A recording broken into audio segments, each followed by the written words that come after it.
이번 주 경제 이슈를 쪽집게처럼 골라서 신나게 이야기하는 시간, 신들린 경제 고란 기자와 함께합니다. 안녕하세요. 네, 안녕하세요. 저희 이 신들린 경제 최다 출연. 네. 앞으로도 트럼프 미국 계속 대통령. 나오시지 않을까. 네, 앞으로 나올 것 같은데 네네. 들고 나오는 아이템이 나올 때마다 헉헉 소리가 나는 그런 일들을 합니다. 지금 트럼프 대통령이 네네. H1B 비자에 1억 4천만 원 수수료를 물린다. 야, 네네. 이거 듣도 보도 못한 신박한 방법인데 일단 지금 전문직 비자로 불리는 H1B 비자 수수료. 네네. 그러니까 우리가 미국 비자 받으려면 이스타 비자도 그렇고 수수료 내잖아요. 네네. 근데 사실 그게 뭐 얼마나 크게 신경을 안 쓰는 돈이거든요. 그쵸. 액수가 많지는 맞아요, 않으니까. 맞아요. 뭐 미국 비자 받는데 이 정도 낼 수 있지 이런단 말이에요. 그런데 이 전문직 비자로 불리는 1억 H1B 비자 수수료를 1인당 연간 10만 달러. 우리 돈으로 1억 4천. 기존보다 100배 이상. 야, 기가 막히네. 네. H1B 비자가 일단 뭔지부터 설명을 해주세요. 이게 그때 LG 엔솔 미국 공장에서 직원들이 약간 이렇게 체포되는 일이 있었을 때 비자 관련된 얘기가 나오면서 아마 들어보셨을 거예요. 과학, 기술, 공학, 수학, 스템이라고 하잖아요. 이거 분야의 전문직 쪽에 적용되는 비자입니다. 딱 들어도 아시겠지만 뭔가 미국이 원하는 핵심 인재를 위한 비자 같아. 느낌적인 느낌으로. 그죠? 맞습니다. 예. 이 연간 발급 건수가 8만 5천 건이에요. 미국에서 석사 받는 사람한테 2만 건이 이제 배정이 되고 있고요. 3년 체류가 허용되고요. 연장도 가능해서 6년까지 체류가 가능합니다. 예. 지금 1,000달러입니다. 그런데 100배인 10만 달러로 올리겠다. 라는 내용의 포고문에 서명했고요. 새 수수료 규정은 9월 21일 0시 1분부터 발효가 됩니다. 자 이게 일단 그 발표한 다음 날에 신규 비자 신청자에게만 적용될 예정이다. 네. 이렇게 한 발 뺀 거예요. 그러니까 원래 비자 받고 있던 사람한테 갱신에는 적용 안 되고 처음 받는 사람한테만 적용하겠다 이건데 네. 어찌됐건 미국 경제를 지탱하는 거는 이른바 빅테크 기업아니잖아요. 네네, 뭐 맞아요. 구글 뭐 예를 들면 메타 이런 데들. 음. 그런데 그 회사 같은 경우에는 외국인들 인도계나 중국계 뭐 이런 네. 사람들 프로그램 많이 쓰지 않아요? 네, 맞습니다. 그럼 타격 아닌가? 뭐 사실 가장 비근한 예로 예. 일론 머스크 어떻게 남아공. 미국에 들어왔나요? 남아공 출신이죠. 예. 이 비자로 들어왔습니다. 아, 사티아 나달라. 네. 처음에 들어올 때. 네. 예. 사티아 나달라 예. 마이크로소프트 CEO 어떻게 이 미국에 왔을까요? 이 비자로 들어왔습니다. 구글도 순다 그럴 피차이 거예요. 예. 네, 이 비자로 들어왔습니다. 그럼 미국 경제를 지탱하는 사람들이 다 이 비자로 처음에 미국 간 건데. 그러니까 지금 현재 보면 네. 가장 이것 때문에 타격을 입는 곳이 이제 인도라 그래요. 아. 저도 약간 실리콘밸리를 이제 구경을 간 적이 있었는데 예. 정말 인도 분들 진짜 많거든요. 그리고 그래요? 구글에 개인적으로 이제 아는 지인이 있어가지고 보면은 예. 동료들 중에 인도가 굉장히 많대요. 지금 이제 여기 화면에 나오고 있는데요. 예. 발급 건수를 보자면 인도가 지금 23만 명, 압도적이네요. 압도적으로 많고 그다음에 중국. 4만. 보면 다 이렇게 약간 IT를 잘할 것 같은 분들이잖아요. 예. 그리고 우리는 여기 없네요. 3,900명 네, 있어요. 있구나, 있네. 별로 이제 뭐 긍정적인 거라고 하면 이 문제에 5등. 있어서 인도, 중국, 필리핀, 캐나다, 한국 이렇게. 네, 긍정적인 측면이라고 하면 우리는 이 비자로 간 사람이 별로 없었다 원래. 이게 긍정적이라고 봐야 될까요? 예. 일단 기업별로 보자면 어떤 기업이 많이 좋냐를 보면 아마존, 타타, 여기는 타타 인도 회사입니다. 예. 인도 회사 아마 미국 법인일 텐데 인도 분들 많이 썼을 것 같고요. 마이크로소프트, 메타, 애플, 구글 뭐 이런 곳들인데 보면 갑자기 그럼 그냥 뭐라고 해야 되나 산술적으로 따졌을 때 아마존 같은 경우 10,000달러잖아요. 예. 그 10,000명이잖아요. 어? 거기다가 이제 10만 달러 곱하면은 이 비자 발급에만 이게 얼마를 써야 되는 건가? 10,000달러 곱하기 10만 달러 곱하기 하면 얼마지? 아무튼 어마어마한 돈을 써야 되는 이런 구조가 나오기 때문에 지금 현재 IT 기업 쪽에서 반발이 크게 나오고 있습니다. 우리나라는 지금 5등 안에 들긴 하는데 네네. 인도와는 차이가 많이 나거든요. 이게 그래서 그때 LG 엔솔 냈을 때 약간 우리 불만 중에 하나였어요. 뭐냐면 아니 미국 가서 가르쳐 주라고 하는데 비자 잘 안 나온다. 네. 우리는 보통 이제 이 비자는 아니고요. 영주권 비자를 많이 신청하거든요. 그런데 그 이유 중에 하나가 뭐였냐면 이 H1B 비자 요거는 우리한테 별로 할당이 안 되고 주로 이제 인도나 중국 쪽으로 많이 가고 영주권 비자 하는 데는 좀 비싸고 기간이 오래 걸리고 그러면 우리 이제 상용 비자 있을 때 B1 비자 같은 거를 예. 조금 이게 상용 비자가 되게 애매한 게 뭐냐면 비즈니스에 쓸 수 있는 비자예요. 그런데 노동을 하면 안 돼. 그럼 뭐 네. 노동은 안 되고 그러니까 비즈니스 된다는 회의 건? 같은 참석은 되는데 그거는 된다. 노동은 예. 안 되는데 근데 거기서 보면은 또 이건 돼요. 그러니까 뭔가 새로운 신기술을 가르쳐 주는 것도 되거든요. 예. 그래서 그 LG 엔솔의 좋은 것만 빼먹겠다는 얘기구나. 직원들이 이제 구속이 됐을 때 아니 이거 가서 노동하는 게 아니라 가르쳐 주는 건데 왜 이거 비자 갖고 있는 사람까지 잡아가냐를 네. 대해서 말이 많았어요. 근데 이게 이제 또 해석의 문제라 가지고 예. 우리 정부가 요구한 것 중에 하나 뭐냐면 그 해석을 좀 확대해라. 넓게라는 게 요구하고 있었는데 예. 아무튼 지금 이 황당한 비자 수수료 얘기가 나오면서 예. 한 신문 언론이 제목이 이렇게 뽑혔는데 정말 정확한 것 같아요. 아메리칸 드림이 깨졌다. 아 그러니까 그 부분인 건데 결국 이제 미국 경제를 지탱시키는 게 그 빅테크고 그 맞아요. 빅테크의 힘이 전 세계에서 몰려오는 젊은 그 인재들 이 사람들이 아메리칸 드림을 꿈꾸면서 미국 가서 거기서 성공하고 그게 이제 미국 경제를 끌어올리는 거잖아요. 네, 맞습니다. 어떤 사람들은 미중 패권 경쟁에서 미국이 이길 수밖에 없는 이유가 바로 이것 때문이다. 맞아요. 그런 얘기들 하죠. 네. 왜냐하면 미국이 지금까지 발전할 수 있었던 건 기술, 돈 모든 것에 대해서 열려 있었거든요. 시장이. 네. 특히 모든 인재가 다 미국으로 몰리는 상황이었습니다. 예. 그런데 이렇게 막아버리면 이제 인재들이 본국으로 돌아가거나 아니면 다른 나라로 가잖아요. 그렇겠죠. 그렇게 되면 미국이 지금까지 쌓아왔던 이 기술력, 압도적인 기술력의 근간이 뭐냐면 전 세계에는 제일 똑똑한 사람들은 다 미국으로 가는 거였는데 이제 그게 아니게 되니까 중국한테 이제 뭔가 중국의 추격을 가속화시키는 거 아니냐라는 걱정이 나오고 있는데요. 예. 이 트럼프의 입장은 뭐냐면 상무부 장관 하워드 러트닉의 입장이 제일 이제 그 앞서서 이제 앞장서서 예. 말을 하고 있는데 그래 이 정책의 목표 도대체 목표. 뭘 노리고 이걸 하냐? 그래서 아까 말씀드린 막 구글, 아마존 막 이런 거 있잖아요. 이거는 미국인들도 가고 싶어하는 좋은 직장이잖아요. 예. 미국인들 써라라는 거예요. 미국이 이제 그거 할 만한 사람이 그렇게 많아요, 그런데? 그러면서 아니 그렇다고 그러면은 이거 10만 달러를 높이면 이거 어떻게 그 기업들이 인재를 채용하겠냐라고 했더니 이거 너무 비싸지 않냐라고 했더니 기업 입장에서 야 1,000달러가 줄 때는 예를 들면은 그냥 아무나 이제 예를 들어서 100명을 데려왔어요. 예. 근데 이게 이제 10만 달러 올라왔잖아요. 그러면 너 기업이 판단해라. 네가 10만 달러를 주고도 과연 이 외국인을 데려올 가치가 있는 건지 예. 그런 사람들만 데려오는 거니까 미국엔 더 이익 아니야? 라는 게 이제 상무 장관의 주장입니다. 미국 사람을 쓰든지 그게 아니면 돈을 내라 이 얘기군요. 네, 맞습니다. 예. 고용을 늘리든지 재정을 확충을 하든지 둘 중에 하나라는 건데. 그 상무 장관의 입장은 그거예요. 10만 달러를 주고도 쓸 수 있는 외국인이면 써라. 근데 그거 아니면 미국인 써라. 미국인 써라. 예. 네. 천재 쓰려면 돈 내라 이 얘기인데. 맞아요. 어제 SBS 단독 보도 보니까 이스타 우리 이제 미국 갈 때 받는 전자 네, 맞습니다. 비자죠 이거. 여기 수수료도 2배 올린다면서요? 그 결국 돈이네 목표는. 이건 정말 돈 같아요. 그냥 미국 관광하고 싶으면 돈 내라는 돈 내라는 건데 이렇게 해가지고 이제 돈을 더 아무래도 미국이 아무래도 재정 적자에 시달리다 보니까 다양한 방법으로 돈을 뜯어가는 것 같은데 어느 정도로 올려요? 이게 지금 현재 이제 40달러로 올립니다. 2배로 지금 20달러, 21달러니까 한 2배 정도 올린다라고 네. 보시면 돼요.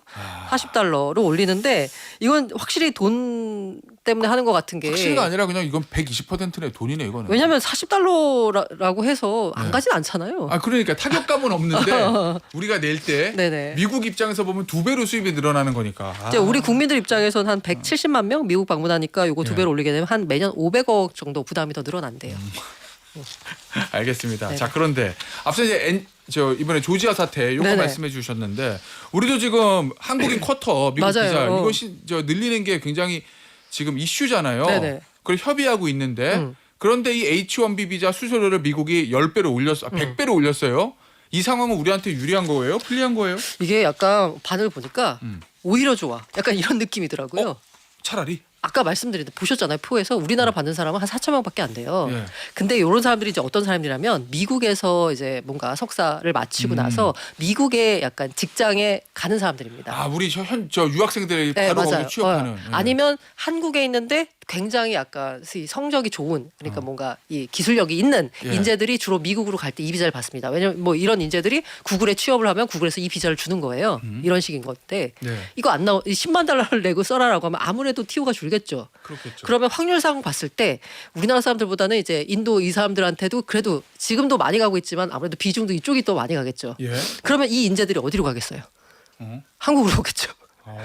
그런 식으로. 네, 그런 식으로 해서 오히려 좋아라는 느낌도 살짝 있는 게 오히려 우리나라가 미국이 못 받아들이는 인재, 예를 들면 삼성전자 같은 경우에 네, 맞아요. 엔비디아 갈 인도의 인재를 삼성전자로 데려올 수 있다. 이런. 그렇게 평가하더라고요. 그러니까 예전에는 엔비디아가 인재를 삼성전자 데려오려면 대우를 엄청 해줬어야 됐어요. 그거에 맞추려고 하면. 예. 그런데 한국에 있는 약간 월급 체계나 이런 걸 보자면 예. 그 기술자한테 CEO보다도 더 많은 연봉을 줄 수 없는 나라가 우리나라잖아요. 맞아요. 그런데 이제는 엔비디아에서 안 데려가니까 우리나라에서 약간만 더 대우를 해주면 우리나라 수밖에 기업이 없다. 데려올 수 있다라고 해서 오히려 좋아 얘기하고 있고요. 아까 말씀드린 그 NG 엔솔 같은 경우에도 이 H1 비자가 아니라 예. 그 B1 비자 관련돼서 이걸 좀 확대해라라는 내용의 약간 요구가 많았기 때문에 그러니까 그 부분은 우리는 타격이 없다는 얘기죠. 네, 그 부분에 있어서는 그닥 타격이 없을 것 같다. 알겠습니다. 야, 재밌네요 이거. 네네.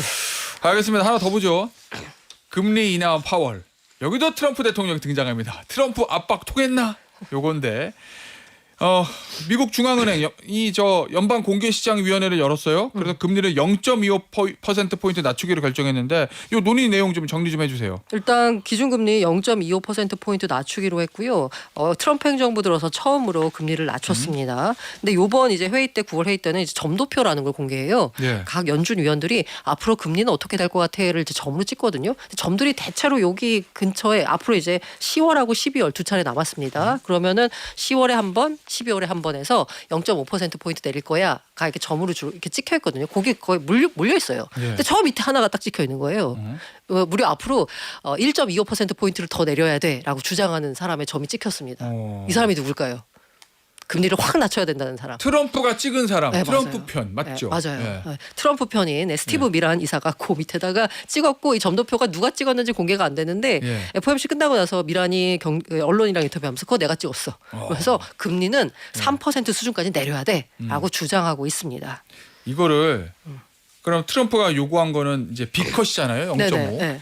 그런데 실제 0.25가 됐어요. 네, 스몰컷. 이거는 트럼프의 압박에 연준이 버텼다 이렇게 해석해야 되는 거예요. 아니면은 기본적으로 트럼프의 압박이 있었기 때문에 저 인하 안 할 거 동결로 갈 걸 인하로 간 거로 봐야 돼요. 그건 아니라 지금 경제 상황, 고용 상황을 보자면 어쨌든 인하는 했어야 되는 게 맞는 거고요. 사실 이제 비컷 얘기를 지난번 회의 때 7월 회의 때 크리스토퍼 월러랑 미셸 보우만 이사도 비컷을 주장했어요. 근데 이제 안 내렸던 거거든요. 그런데 이번에는 스티브 미란만 홀로 다른 입장을 내서 약간 평가가 이 엄중한 와중에 파월의 리더십이 빛났다라는 얘기를 하더라고요. 압박을 그래도 버텼다. 견뎌내고 그다음에 지금 현재 경제 상황을 보자면 어쨌든 금리는 내리는 게 지금 맞는 상황이기 때문에 예. 라고 그리고 이제 미란 빼면은 이 투표한 사람이 12명이거든요. 11대 1이라는 그래도 연준의 뭔가 이게 결속력을 보여주는 예. 리더십을 발휘했다라는 평가입니다. 일단은 금리 내렸으니까 시장에 돈 풀리니까 주식 시장엔 좋을 거고. 그래서 주식시장이 약간 반응했는데요. 예. 이게 언제나 그 주식시장을 설명하는 마법의 단어가 있습니다. 뭐요? 선반영. 이미 다 이럴 줄 우린 네. 다 알고 있었거든. 네네네. 그래서 예. 지금 선반영 됐던 게 약간 이미 좀 많이 올라가지고요. 예. 저는 이제 금리 내리면 막 가자라고 시장이 외칠 거라고 이제 투자자분들은 기대했지만 그 정도는 아니고요. 예. 그냥 뭐 살짝 오르고 있습니다. 네네. 자, 그러면 우리나라 금리, 네. 한국은행은 어떨 것 같아요? 우리는 이제 부동산 문제가 좀 네. 있어서. 한국은행도 미국이 금리를 내렸으니까 우리가 금리를 내리는데 좀 부담이 덜합니다. 왜냐하면 금리 차가 굉장히 네. 많이 벌어졌었는데 그 약간 어쨌든 룸이 생겼으니까요. 근데 한국은행이 어제 재밌는 보고서를 하나 냈어요. 거시 건전성 정책의 파급 영향 분석 및 통화 정책과의 효과적인 조합. 예. 내용이 되게 복잡하죠. 이게 뭐냐면 보고서 내용이 뭐냐면 한국은행이 기준금리를 내리기 전에 정부의 부동산 대책이 나와야 집값 안정의 효과가 더 크게 나타난다. 아, 그거부터 먼저 하라니. 아. 그러니까 이게 무슨 얘기냐 한국은행이 야 부동산 대책 먼저 내놔 그래야지 우리가 금리를 내리지 약간 이런 느낌으로 보고서를 낸 거라서 내리고 싶은데 이 부동산 때문에 못 네. 내리잖아요 우리는. 괜히 내린 다음에 부동산 오르면 우리 탓하지 맞아요, 말고. 맞아요. 근데 얘기군요. 우리 탓보다 정부 정책 효과가 더 커라고 이제 하는 이 보고서를 냈습니다. 알겠습니다. 자, 마지막 소식입니다. 1,000억 예산 투입한 한강버스 잘 될까 요건데 지난 목요일에 서울에서 한강버스 운행이 시작됐잖아요. 네. 이거 어땠어요? 처음에? 뭐 성공적이라고 해야 되나요? 네, 탑승객 10,000명 넘어섰고요. 예. 이 평균 좌석 점유율 보자면 80%니까 오. 뭐 네. 그럼 신장 기업한 가게가 장사 잘 되는 것처럼 어쨌든 처음에 효과는 좀 인기는 있는 거네요. 네, 그런 느낌이고요. 예. 근데 이게 이제 저는 약간 비판하고 싶은 지점이 뭐냐면 예. 이걸 이렇게 표현하더라고요. 값싼 유람선이라는 표현을 쓰더라고요. 값싼 유람선? 3,000원이거든요. 예. 그럼 이제 유람선 타는 느낌으로 유람선보다는 싸네. 유람선 18,000원? 2만 원 가까이 예, 예. 되는데 요건 이제 예. 싸잖아요. 그래서 한번 타볼 만한데 문제는 뭐냐면 서울시가 이거 왜 했냐? 예. 대중교통 출퇴근 시간대 교통수요 분산이라는 목적으로 이걸 만들었어요. 그러면은 이제 대중교통 타고 출퇴근하는 사람 예를 들면 여의도 이제 한강이니까 딱 생각하는 게 여의도고 네, 맞아요. 그다음에 이제 또 잠실. 잠실이거든요. 네. 그 잠실에서 여의도까지 음. 대중교통 타고 가느니 네. 버스 타고 한 번에 그냥 물로 가라 요 네, 얘기잖아요. 맞아요. 근데 얼마나 걸려요? 잠실에서 이게 여의도까지? 그래도 급행을 타면 49분이면 갑니다. 출퇴근 시간은 올림픽대로 가는 것보다 빠를 수도 있긴 하겠네요. 급하게 타면. 근데 이게 예. 타는 것만 49분이거든요. 예. 시간이 내려가지고 거기 내려서 선착장 그렇지. 와서 저길 또 가고 이런 것까지 계산해야죠. 네. 그렇죠. 여의도 선착장 내려가지고 네. 저기 이제 그 서여의도까지 가려면 또 시간 좀 걸리고 네, 맞아요, 그러니까요. 맞아요. 그래서 이게 대중교통 분산이라는 대중교통 수단으로 맞냐에 대한 비판이 나오고 있습니다. 뭐 대중교통 하나 더 만들지라는 측면에서 긍정적일 수도 있는데 문제는 뭐냐면 돈이 너무 많이 들어가요. 이미 지금 1,000억 예산 투입된 상태고요. 연간 운영비가 200억이에요. 근데 아까 버스 3,000원이라는 운전하는데요? 3,000원이라고 했잖아요. 예. 근데 이게 탑승 수익이 50억밖에 안 돼요. 그럼 나머지는 어디서 메울 거냐에 대해서 서울시는 약간 거기 선상에다 이제 카페를 이제 만들어서 예. 선착장에도 만들고 이러니까 운영 수익으로 약간 충당하겠다라는 거거든요. 저는 뭐 이렇게 말씀드리면 어떻게 또 혼날지 모르겠어요. 오세훈 서울시장의 발언이 시승행사에서 이런 얘기를 했거든요. 이 교통수단은 다른 교통수단이 가지고 있지 않은 개성이 있다. 출퇴근하는데 개성이 중요한가 싶으면서 도시 생활 속 스트레스와 압박으로부터 힐링, 자유, 치유 기능이 있다고 생각한다. 아니 무슨 출퇴근하는데 힐링, 치유, 자유인지 모르겠어요. 예. 도대체 이걸 왜 만들었냐의 목적이 정말로 교통수요 분산이라고 하면 이게 예. 사실 김포 그 골드라인 있잖아요. 맞아요. 거기 예. 그거 엄청 끼워서 간다라고 했잖아요. 예. 그래서 김포시에서 내놓은 대책이 뭐냐면 거기다가 출퇴근 시간에 집중적으로 버스를 투입했습니다. 그래서 그 혼잡률이라고 표현하는데 그게 한 280까지 갔다가 이걸 200% 초반으로 낮췄거든요. 예. 근데 거기에 들어간 돈은 얼마 안 돼요. 버스니까. 예. 근데 여기는 그거 혼잡 해소하겠다라고 하면서 1,000억을 쓴다? 그리고 매년 200억씩 쓰는데 50억 원밖에 수익이 안 난다? 150억 적자? 이게 맞는 건지 잘 모르겠습니다. 알겠습니다. 오늘 저 신들린 경제 여기서 마무리하도록 하겠습니다. 고란 경제 전문 기자였습니다. 감사합니다. 네, 감사합니다.